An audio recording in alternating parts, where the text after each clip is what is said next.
right, how's it going? Meh. Meh? Meh. First things first, let's get some housekeeping out of the way. Yep. All right, Mom. Doug's married, stop asking.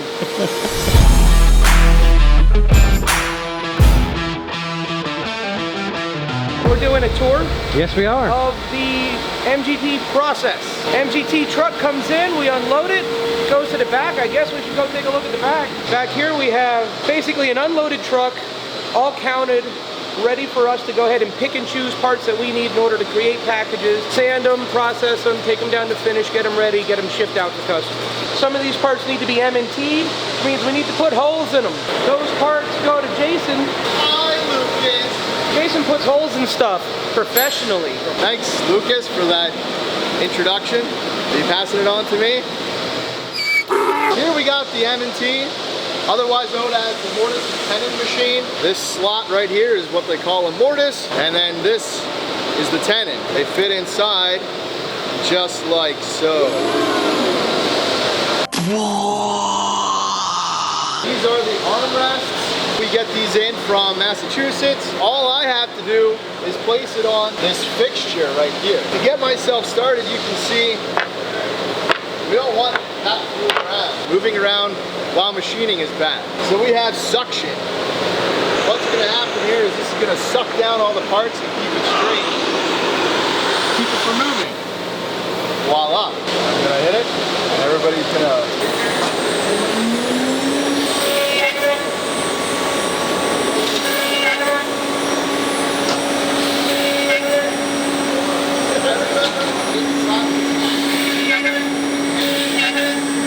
That's it.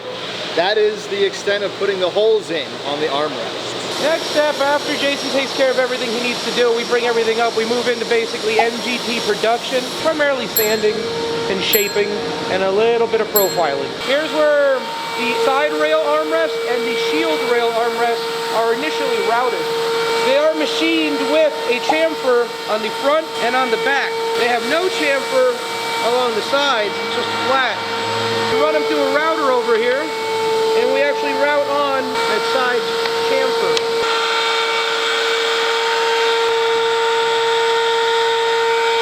We have the rail to which the armrest will be mounted. Sand the top so that we have a smooth level surface. We'll sand this profile on the front, this chamfer right here. Take care of anything that needs to be puttied, fixed, or reshaped. Those rails will now go through the wide belt. As they're going through, they're getting sanded by 3 separate heads. We can actually watch them go through the process.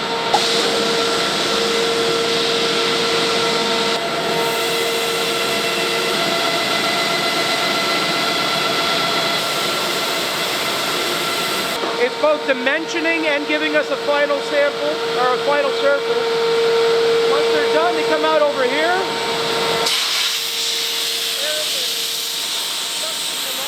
So these will become espresso. If we actually had a brush head dusting them off, it would polish the wood, the stain would not take.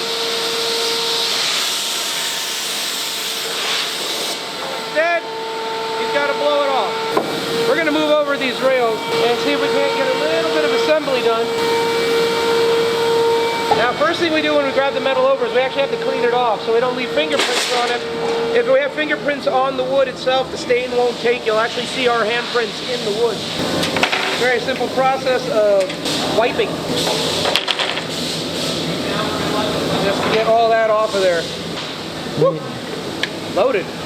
So apply several beads as we go down. Look, Ma, one hand. Glue applied, liquid nails, I suppose. Generally 2 people working on this process at any given time. We'll have a metal person who's getting all nasty and dirty over here. We'll have a mounting person on the other side, mounting the rails.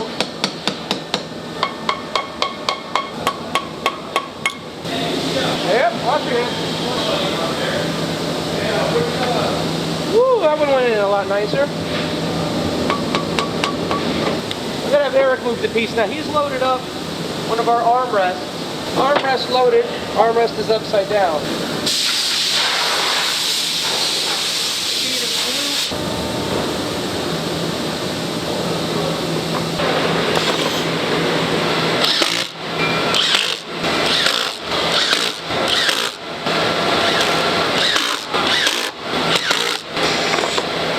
we're done. Thank you very much. They're gonna go do, I believe they're doing toppers now. You like my 1K brand?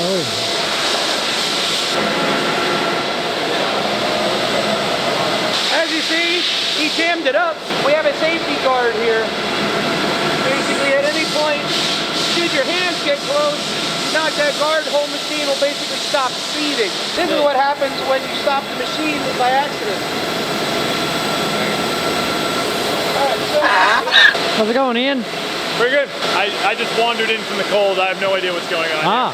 you want us to head down to finish? Yeah, because you're kind of doing the...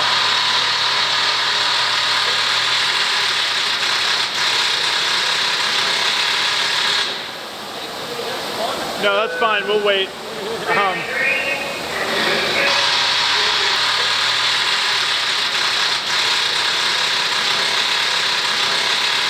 So yeah, we can go down and do finish.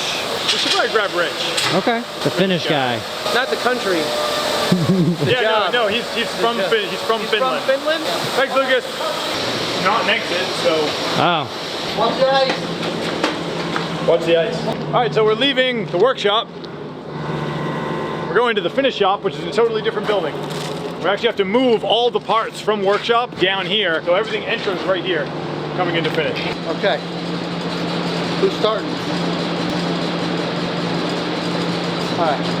They'll separate it between natural and stain. Once it gets ready for stain, Ashley and Philip will spray the color on and then wipe it off to match the sample. If it's natural, it gets blown off and straight to seal, but stain will get ran through the oven here. This oven will run about a 20-minute cycle. This is what we're talking about, not like an actual oven. It does get a little bit hot.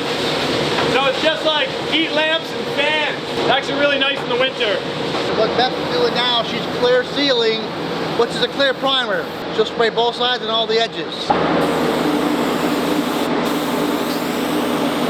So that's the first coat we put in everything, right. And that basically like seals up the wood, closes up the pores, protects the stain, locks in the stain if it's not clear coat. But it comes out rough feeling. It's not nice and smooth, and it's terrible. It's horrible. So we gotta smooth that out, make it nice. That happens over Just the next step. We call it scuffing. You can see here, it goes from this roughness, feel that, Brant, to this, smooth. Ah. Let's go to Harry.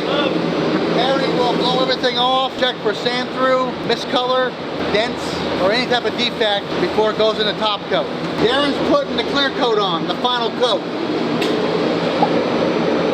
This final top coat's taking place in a completely enclosed room. And this actually goes to another oven, so without ever leaving this clean room, he can bring these wet parts into the final oven to get the final cure. And when that oven kicks on, it runs a 15-minute cycle at about 125, 130 degrees. And when it comes out, it is dry to the touch. Oh, and nice and smooth. These feel great. Everything in this row here that Darren's unloading out of the oven is now top coated and just has to wait for prep, where everything gets a final look over, gets any hardware installed that it needs before it heads off to boxing. I'm just putting the insert in. Hey, Doug. $5 machine we got.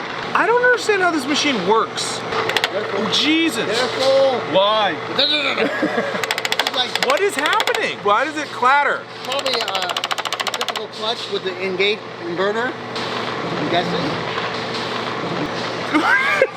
When it disengages, this is not spinning, so you can actually put the insert on, not onto a spinning bit, and then when you press into it, it engages. Oh, I understand now. It doesn't spin. It doesn't spin until you apply the pressure. Until you push, and then it will spin. Then it spins. Got it. Of course, you have to like press in pretty consistently, then it will spin normally. It doesn't work smoothly. It's kind of rough. This is prep. That's what prep manager. Prep boss. Are we prepping anything else here interesting? Toppers. Toppers need magnets, rubber gasket installed into the grooves, magnets installed, and make sure they're lovely looking. Now for boxing. All right, cool. Let's go see the boxing machine. Now, what about So all this comes over here and goes to our shield anchors? boxing machine. It's a CNC box folder. So there's a bunch of programs in there for whatever this is, a topper. It has a program in to fold all the parts of this box. So when toppers roll over, they press topper box, please. And it spits out a million different parts. Hey, Steve. What's going on? We came to look at the boxing machine. That's it. How many piles of this cardboard do we go through? About 1.5 of those baled today. So every day we use 1.5 of these piles here. Yeah, so this is 1 day of making boxes. So this is The story of a girl. a tractor trailer container. 53 feet. 53 feet of cardboard. And we'll use this up in like 2 weeks. 2 to 3. We use a lot of cardboard. See how we make a leg box. What's up, Nate? Yo, what's up, man? We want to see how to make a box. Oh, all right, we got some. Mike. Oh, Mike just started one. Yeah. All right, let's go check out Mike. He just started one. So this is The story of a the inner box. So you got the inner and the outer box here. This will go on the inside of the inner box to hold the legs. Take your inner box, nice and tight. Pockets for the legs. Grab a cloth. That's the last one. Look at that. Just load it up.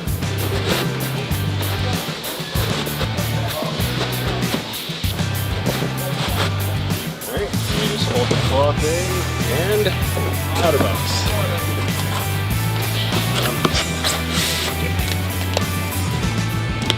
Alright, and then we just gotta strap it. How many straps have you strapped? Ever? Ever? A couple thousand by now. Have you ever strapped yourself? Oh yeah. Oh really? Yeah. Is it painful? No, not at all. So you saw how it went through finish? It went through QC prep, boxing, shipping. So up the ramp here is where all the finished packages go. Hi Lamar! Hi. Lilliputites, smalls, shield rails, black walnut, shield rails, espresso, drowning in boxes. This warehouse is full. Look at this. Yeah, no, it's a lot. It is a lot. And it is a lot and it is good. We released a new schedule for Modular Game Table backers. Last year sucked. You know, we finally got all the equipment we needed. We restructured our entire production flow. Here's our pace of fulfillment. And so far this year, we have beat it every single week. So we are ahead of schedule, the new schedule. And so I'm looking forward. What I want to do, start thinking about the next Kickstarter, and this pisses people off. Because like, you can't talk about the next Kickstarter, you haven't, yeah, I know we haven't finished this Kickstarter. Thing is, we can't wait till the very end and then launch Kickstarter. Then we'd have to lay off 75, 90 people or something. Yeah, exactly. We're building this like machine that just like outputs all these different table parts. And we actually have to keep that machine fed with work now. I am thinking of, and gonna be working with Jason on, developing new accessories. I wanna develop chairs for Modular Game Table backers. And I'm thinking of relaunch in August. I want August relaunch. That's where I'm at.